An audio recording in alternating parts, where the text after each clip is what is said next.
بسم اللہ الرحمن الرحیم وبہ نستعین واللہ خیر معین۔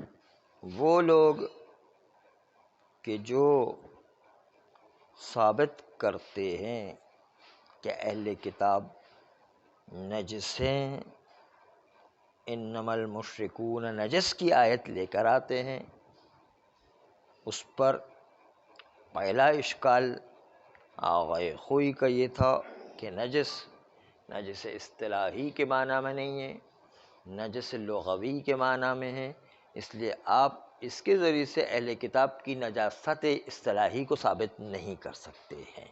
یہ کل کا خلاصہ تھا۔ آئیے دوسرا اشکال جو اس استدلال آئے انما المشرکون نجسن تھا، اس کا دوسرا جواب، پہلا جواب تو آپ کے سامنے ابھی مختصر عرض کر دیا۔ جی دلیل بتا دی نا، اتنی ساری لمبی چوڑی دلیل بتائی تو صحیح، وہ ڈسکس کریں گے بعد درس، چلو انشاءاللہ اگر بحث کرنا ہے۔ بہت سارے قرینے بتائے نا انہوں نے، آخوی نے کئی قرینے بتائے اس کے اندر، کہ جس سے جو ہے پتہ چلتا ہے کہ نجس اصطلاحی نہیں ہے۔ لا عقل انسان کو شک ہو جاتا ہے، اور شک کے اندر استدلال نجاست اصطلاحی نہیں ہو سکتی۔ جال احتمال بطل استدلال اس آئے قرآنی سے نجاست اہل کتاب کو ثابت نہیں کیا جا سکتا۔ لا عقل یہ شک تو ہو جاتا نا کم از کم۔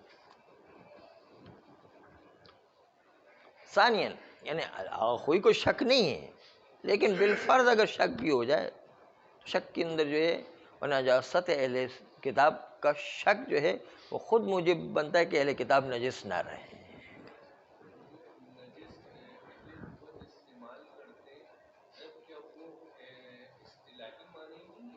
نہ اصطلاحی میں بہت فرق ہے۔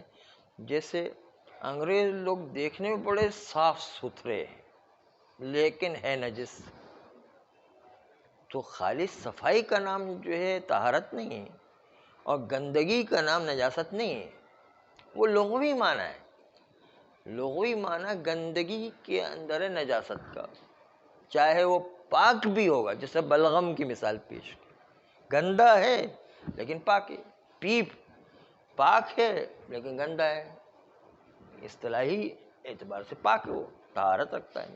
تو اصطلاح الگ چیز ہے اور لغت الگ چیز ہے۔ وہ آخوئی کہتے ہیں کہ اہل کتاب کی نجاست اصطلاحی یعنی کافر جو طہارت کے مقابل میں ہیں، جس سے ان کا ہاتھ کسی کو لگ جائے تو وہ کھانا بھی نجس ہو جایا کرتا، وہ نہیں ہے۔ ان کا ہاتھ لگ جائے تو کوئی بات نہیں، پاک ہے، نہیں مسئلہ نہیں ہے۔ جیسے سیسانی نے فتویٰ دیا ہے مثلا کہ اگر آپ چاہیں تو اہل کتاب سے یہ مسئلہ جو ہے ہمیں بہت اس کا احساس نہیں ہوتا، جو لوگ یورپ میں رہتے ہیں نا ان کو بڑا مسئلہ ہوتا ہے، کیونکہ دن رات ان کا انگریزوں سے تعلق ہے، تو ان کے لیے تو بڑی مشکل مسئلہ، یعنی سیستانی کا یہ فتویٰ ان کے لیے جنت کی نعمت سے کم نہیں ہے، اس لیے کہ ساری چیزیں ان کے لیے پاک ہو گئی، ورنہ یورپ میں رہنا کوئی آسان کام نہیں ہے، وہاں پر انگریزوں سے ہر وقت واسطہ، ہر چیز نجس ہو جائے تو کیسے پھر کھائیں پیئیں گے، بڑا مسئلہ بن جاتا ہے۔ نہیں، اس لیے یہ مسئلہ جو ہے نا وہ یورپ والوں کے لیے بہت اہم ہے، وہ چونکہ دن رات انگریزوں کے ساتھ رہ رہے ہیں۔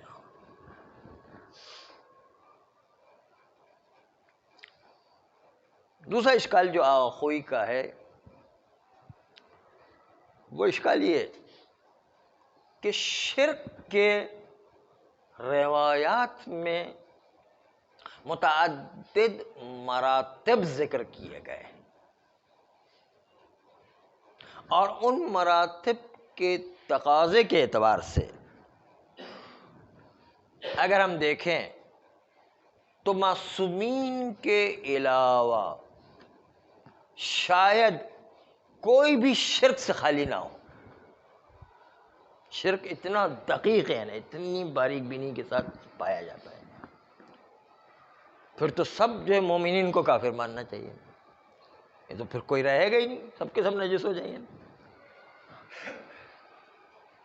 الا اوحدی الناس، کوئی اکا دکا کوئی بندہ ہو کہ جو شاید جو ہے شرک کی بیماری سے پاک ہو، سب کے سب شرک میں مبتلا ہے۔ تو شرک کے تو ہزار قسم کے مراتب ہیں نا، یہ آخوئی اشکال کیا کریں دیکھیں تو کیسے ہم مشرک پر نجاست کا حکم کریں جبکہ سارے مراتب پر شرک کا نام صادق بھی آ رہا ہے، سب مراتب پر شرک کا نام صادق ہے، بلکہ روایات میں الطیرۃ شرکن، بلی نے راستہ کاٹ لیا، کسی نے کہا کہ میرا کام نہیں ہوگا، اس نے شرک کیا ہے۔ یہ جو ہے الطیرۃ یعنی فال نکالنا، فال بد نکال دیا تو وہ شرک ہو گیا، یعنی اللہ کے علاوہ مؤثر بلی کو مانا کہ بلی جو ہے کام ہونے نہیں دے گی، یعنی اللہ کے علاوہ بلی کو اللہ کا شریک قرار دے دیا ہے، یہ بھی شرک ہے کہتے ہیں الطیرۃ شرکون، یہ روایت میں ہے۔ ہاں اچھا سفر میں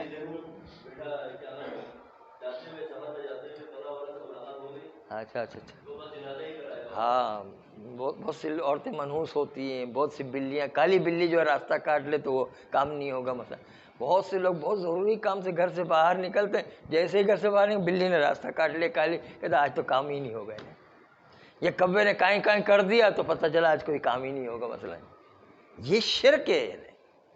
لا مؤثر فی الوجود الا اللہ، کائنات میں سوائے اللہ کے کوئی مؤثر نہیں ہے، اللہ کے علاوہ کوئی مؤثر نہیں ہے، ہم ان چیزوں کو جو لے کر کے بیٹھ جائیں تو یہ جو ہے وہ اس کو شرک قرار دی گئی، چھوٹی چھوٹی چیزوں کو اللہ کے کاموں میں شریک مان رہے ہیں۔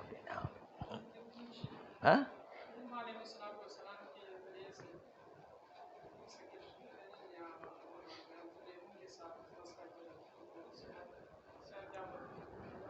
ہاں وہ فعال نیک نکالنے کا الگ چیز ہے، وہ خود ایک بحث ہے، خود ایک کہ طیارہ خود لفظ ہے، الطیارۃ شرکن، یہ خود جو ہے لفظ ہے کہ یہ فعال بد نکالنا چھوٹی چھوٹی باتوں پر یہ خود ایک شرک ہے، یا آیا الریاء شرکن، لوگوں کو دکھانے کے لیے کوئی کام انجام دینا یہ شرک ہے، الریاء شرکن، یہ جو ہے اب اس ریا سے کون محفوظ رہتا ہے بتائیے، کتنے مومنین اس کے شکار ہیں، آپ جو ہے خالی گردن میں جھانک کے دیکھیں تو پتہ چلے کہ کتنے مومنین جو ہے اس کے شکار ہو جائیں گے، الریاء شرکن، تو اس لیے کہا کہ یعنی کوئی شاید کوئی مومن بچے گا نہیں کہ جو ان چھوٹی چھوٹی شرک کی بیماریوں سے پاک ہو جائے، اور شرک کا لفظ اس پر بھی صادق آتا ہے، تو ہم سب کے سب نجس ہو جائیں گے، شرک اگر نجس ہے تو ہم سب کے سب نجس ہو جائیں گے۔ یا خود یہ فرماتے ہیں کہ شرک کے مراتب بہت زیادہ ہیں، اگر ان مراتبوں کو دیکھا جائے تو ہم میں سے شاید اوحدی الناس کوئی بچ جائے جو شرک کی بیماری سے پاک ہو، باقی سب کے سب مومن جو ہے وہ شرک کا شکار ہو جائیں گے اور سب کے سب نجس ہو جائیں گے، اس آئے قرآن سے اگر استدلال کرے تو سب کے سب نجس بن جائیں گے۔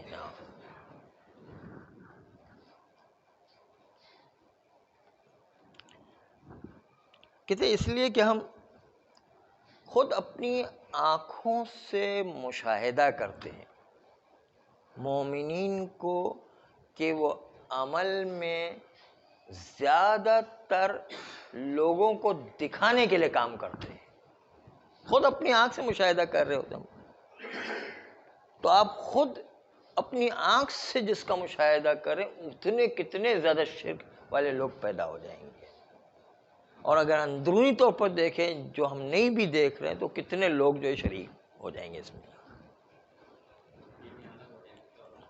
سب کچھ الگ ہو جائے گا، پتہ نہیں کیا کیا الگ ہو جائے گا، خالی بیویاں الگ نہیں، بہت ساری چیزیں الگ ہو جائیں گی نا۔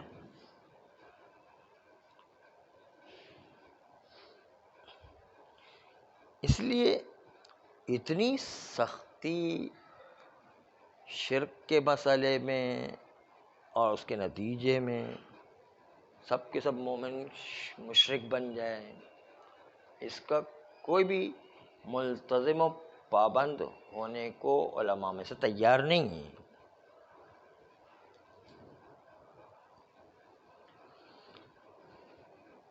اس لیے مشرک سے صرف ایک مرتبے والا مشرک مراد ہے یہاں پر، ایک مرتبے خاص والا، اور وہ کون ہے؟ اہل کتاب کے مقابل میں بت پرست و کمیونسٹ و ناصبی اس قسم کے لوگ ہیں. باقی جو ہے وہ مشرک کی کیٹیگری میں ہے، لیکن اس کے باوجود وہ نجاست والی بحث کے اندر وہ نہیں آتے. جی ہاں، غالی و ناصبی آ جائیں گے. جی ہاں، شرک عملی ہے بالکل. ہاں، کچھ عقیدے کے شریک بھی ہیں، ایسے ہیں بہت سارے لوگ ہیں. جیسے ابھی ہم نے وہابی کی مثال پیش کی کہ وہ عقیدے میں یہ سمجھتے ہیں کہ شیعہ کافر ہیں. نہیں، وہ عقیدہ غلط ہے ان کا بالکل، لیکن پھر بھی جو ہے شریعت نے وسعت رکھی کہ جب تک اظہار نہیں کرتے ہیں تب تک جو ہے ہم اس کو اور امام کو بھی برا بھلا کہہ رہے ہوتے، دل میں کہہ رہے ہوتے، ظاہر نہیں کر رہے ہیں. یہ کچھ لوگ آ جاتے ہیں سلمان کی طرح، یہ جو ہے وہ پرنس سلمان جو آیا ہے وہ تو کھلم کھلا جو ہے امام زمان علیہ السلام کی مخالفت کر رہے ہیں. تو ایسے بہت سارے، اور انہی کے تو سارے تابع جو ہے وہ مذہب چل رہا ہے. خاص مرتبہ ہے. خاص مرتبہ کیا ہے؟ یہی بت پرست یا کمیونسٹ یا جو ہے یہ ناصبی غالی اس قسم کے لوگ ہیں نا. اصطلاحی نہیں ہے. ہم اس آئے قرآنی کو یا تو ہم اصطلاحی لیں یا لغوی لیں، دو معنی الگ الگ نہیں لے سکتے. کوئی ایک لیں گے، اگر ہم اصطلاحی لے لیں تو سب کے سب مومن بھی نجس ہو جائیں گے. اس لیے ہمیں ماننا پڑے گا لغوی معنی ہے، اور اس میں جو ہے جو نجس کی روایات جس تو طہارت کے مقابل میں ہے اصطلاحی معنی ہے، وہ خاص روایات میں خاص طور پر بیان، خاص لوگوں کو بیان کیا گیا، ہر ایک اس میں شامل نہیں ہے. یہ دوسرا جو جواب تھا آغائے خوئی کا.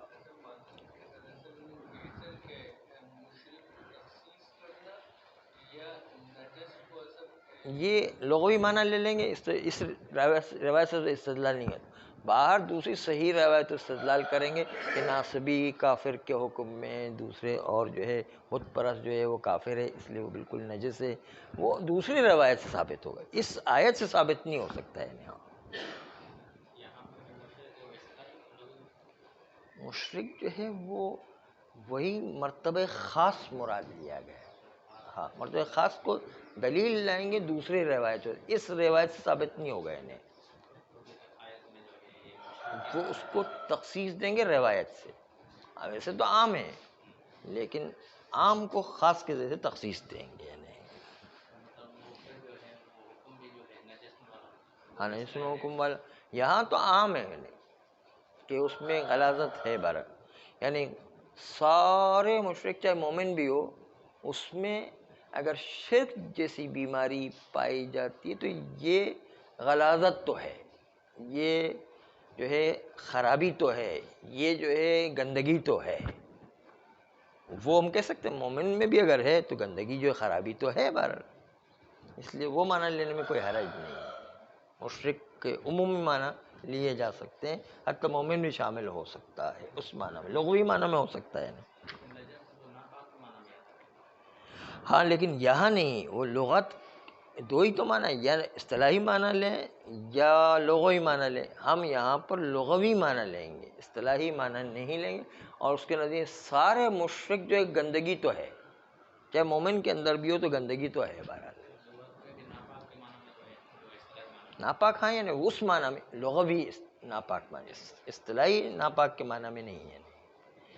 ناپاک تو ہے لیکن ناپاک لغوی یا ناپاک اصطلاحی. ناپاک اصطلاحی نہیں، ناپاک لغوی ہے.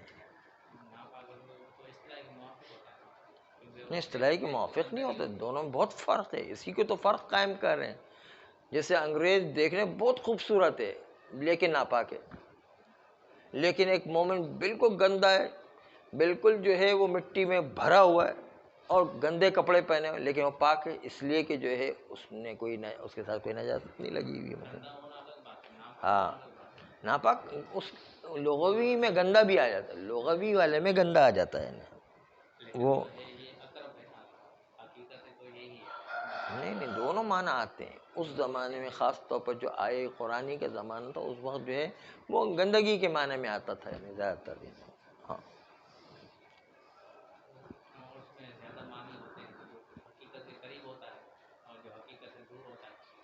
نہیں حقیقت اس وقت وہ زیادہ تھا انہیں مناسب بھی تھا کہ ان کو مسجد کے قریب نہ ہونے دو، اور دوسرے اور چند قرائن جو ہے آخوئی نے جو بیان کیے ہیں کہ مسجد کی حرمت جو ہے وہ پامال نہ ہو جائے، اور جو ہے ان کی نجاست اور ان کی بیماری جو کفر کی ہے وہ دوسروں کو نہ لگ جائے قضا، اور جو ہے ان کی قذارت کفریہ اللہ کے نزدیک مبغوض ہے، دشمن خدا ہے، دشمن خدا کو اللہ کے گھر میں کیسے کھڑا ہونے دیا جائے، یہ سارے قرینے ہیں. تو اس بنیاد پر قذارت کفر وہ مبغوض ہے، اور وہ بیماری کسی اور کو نہ لگ جائے اس لیے مسجد کے قریب نہ ہونے دیا جائے. اور قذارت لغوی ہے، قذارت اصطلاحی نہیں. خیر یہ دو اشکال کوئی کہ تیسرا اشکال جو ہے جلدی جلدی بیان کریں گے